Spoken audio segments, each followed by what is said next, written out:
दोस्तों नमस्कार, हिंदी की बिंदी चैनल पर आप सबका स्वागत है। मैं हूं डॉक्टर प्रदीप प्रसन्न और आप भी प्रसन्न होंगे ऐसा मुझे विश्वास है। तो आइए आज हिंदी व्याकरण, हिंदी भाषा, हिंदी साहित्य में कुछ नई बातें सीखते हैं।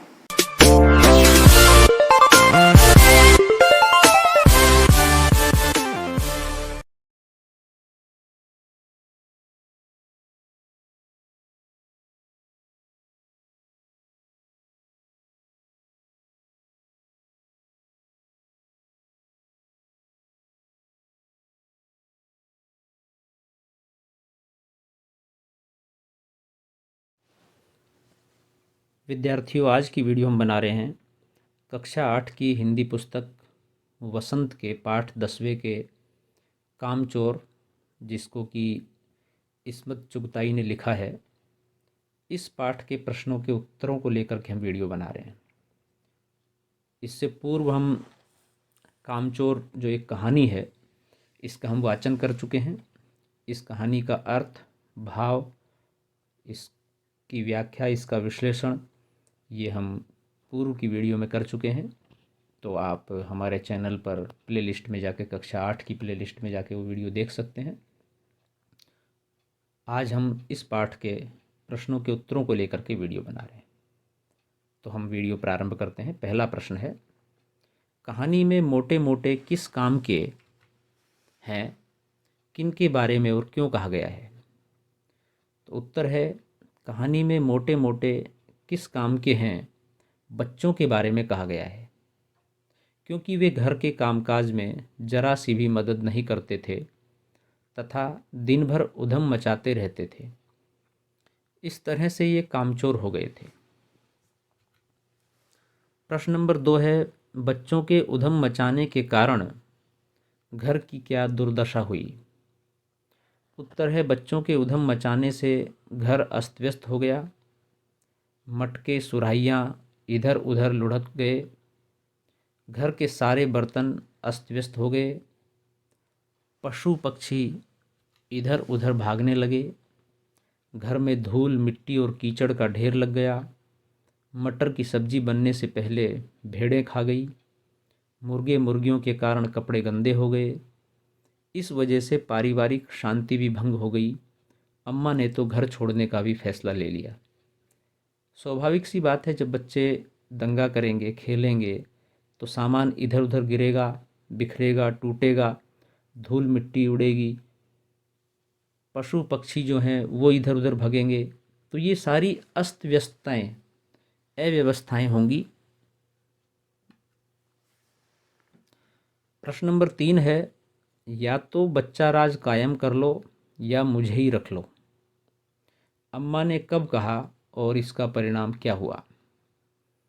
उत्तर है, अम्मा ने बच्चों द्वारा दिए गए घर के हालात को देखकर ऐसा कहा था। जब बच्चों ने उद्दंडता की, उन्होंने दंगा किया और सब सामान इधर उधर बखेर दिया, तो अम्मा ने ये सब कहा उस स्थिति को देख करके। जब पिताजी ने बच्चों को घर के कामकाज में हाथ बटाने को कहा, तब उन्होंने इसके विपरीत सारे घर को तहस नहस कर दिया, जिससे अम्मा जी बहुत परेशान हो गई थी। इसका परिणाम ये हुआ कि पिताजी ने घर की किसी भी चीज़ को बच्चों को हाथ न लगाने की हिदायत दे डाली। यानी कि अब तुम किसी भी चीज़ को छुओगे नहीं घर की को, क्योंकि तुम खराब करते हो, दंगा करते हो, उद्दंडता करते हो और चीज़ें इधर उधर फैला देते हो। अगर किसी ने घर का काम किया तो उसे रात का खाना नहीं दिया जाएगा। ये उसका परिणाम रहा। प्रश्न नंबर 4 है, कामचोर कहानी क्या संदेश देती है? उत्तर है, यह एक हास्य प्रधान कहानी है। यह कहानी संदेश देती है कि बच्चों को घर के कामों से अनभिज्ञ नहीं होना चाहिए। यानी कि छोटे बच्चे भी धीरे धीरे जब बड़े होते हैं तो उनकी उम्र के अनुसार घर के बच्चे वो काम जाने कि घर में क्या क्या काम होते हैं। भले ही वो कर नहीं सकते हों, लेकिन वो देखते हैं, ऑब्जर्व करते हैं।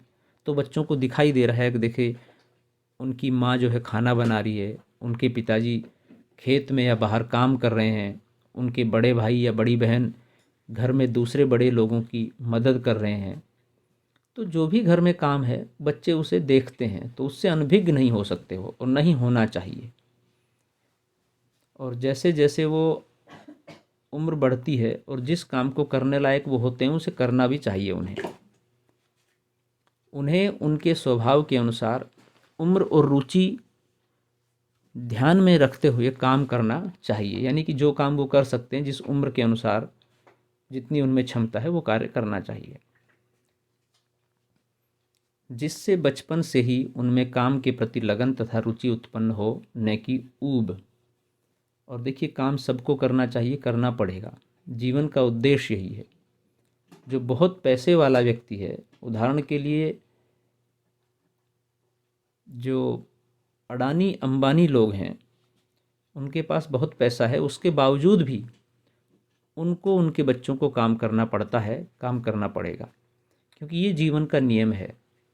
फेसबुक के कर्ता धर्ता मार्क जुकरबर्ग के पास बहुत पैसा है, लेकिन उसके बावजूद भी वो प्रतिदिन कार्य करते हैं। वो अलग बात है कि वो एक मज़दूर की तरह पसीना बहा करके मजदूरी के रूप में कार्य नहीं करते हैं, लेकिन कार्य जरूर करते हैं। तो इसलिए सभी को काम करना चाहिए। प्रश्न नंबर 5 है, क्या बच्चों ने उचित निर्णय लिया कि अब चाहे कुछ भी हो जाए हिलकर पानी भी नहीं पिएंगे? उत्तर है, बच्चों द्वारा लिया गया निर्णय उचित नहीं था, क्योंकि स्वयं हिलकर पानी न पीने का निश्चय उन्हें और भी कामचोर बना देगा, क्योंकि उम्मीद लगा कर रखेंगे कि पानी कोई दूसरा पिलाए। वे कभी भी कोई काम करना सीख ही नहीं पाएंगे। बच्चों को काम तो करना चाहिए, पर समझदारी के साथ। बड़ों को उनको काम सिखाना चाहिए और आवश्यकता अनुसार मार्गदर्शन देना चाहिए। प्रश्न नंबर 6 है, घर के सामान्य काम हो या अपना निजी काम, प्रत्येक व्यक्ति को अपनी क्षमता के अनुरूप उन्हें करना आवश्यक क्यों है? उत्तर है, अपनी क्षमता के अनुसार काम करना इसलिए ज़रूरी है क्योंकि क्षमता के अनुरूप किया गया कार्य सही और सुचारू रूप से होता है। यदि हम अपने घर का काम या अपना निजी काम नहीं करेंगे तो हम कामचोर बन जाएंगे। हमें अपने कामों के लिए आत्मनिर्भर रहना चाहिए। हमें अपने काम करने चाहिए। हर व्यक्ति को हर उम्र में कुछ ना कुछ काम की जिम्मेदारी है, तो वो काम करेंगे तो हम स्वस्थ भी रहेंगे, घर में मदद भी होगी, और सब मिलजुल के काम करेंगे तो काम अच्छा और बेहतर होगा और समय पर पूरा हो जाएगा। अगला प्रश्न है 7वां, भरा पूरा परिवार कैसे सुखद बन सकता है और कैसे दुखद? कामचोर कहानी के आधार पर निर्णय कीजिए। उत्तर है, भरा पूरा परिवार तब सुखद बन सकता है जब सब मिलजुल कर कार्य करें। वे दुखद तब बनता है जब सब स्वार्थ भावना से कार्य करें। कामों के क्षमता अनुसार विभाजित करने से कहानी जैसी दुखद स्थिति से बचा जा सकता है। कार्यों को बांटने से किसी दूसरे को काम करने के लिए कहने की जरूरत होगी और तनाव भी उत्पन्न नहीं होगा। यानी कि काम करने के तरीके हैं, सहज भाव से मिलजुल के काम करना चाहिए। प्रश्न नंबर 8 है, बड़े होते बच्चे किस प्रकार माता पिता के सहयोगी हो सकते हैं और किस प्रकार भार? कामचोर कहानी के आधार पर अपने विचार व्यक्त कीजिए।